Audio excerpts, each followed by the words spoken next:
अस्सलाम वालेकुम dear customers, उम्मीद है आप लोग सब खैरियत से होंगे। जी व्यूअर्स, आज आपके पास मैं लेके आया हूँ वॉश एंड वेयर का वॉल्यूम। ये हमारा वॉश एंड वेयर का पहला वॉल्यूम है। कलर्स का आप रिव्यू कर सकते हैं। जब भी मैं मॉडल पिक्चर्स उठा कर भी आपको कलर्स का रिव्यू करवा देता हूँ।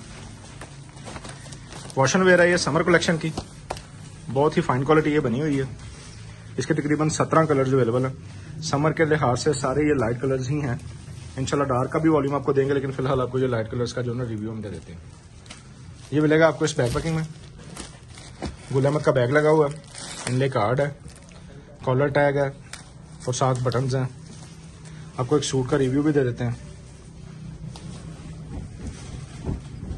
ये आप फैब्रिक की फिनिशिंग चेक कर सकते हैं।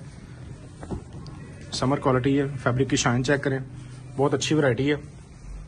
किनारी पे आपको इसका गुल अहमद भी लिखा नजर आ जाएगा। ये आप चेक कर सकते हैं, गुल अहमद। 17 इसके कलर्स हैं। ऑर्डर प्लेस करने के लिए आप हमारे व्हाट्सएप पर रब्ता कर सकते हैं। जज़ाकल्लाह।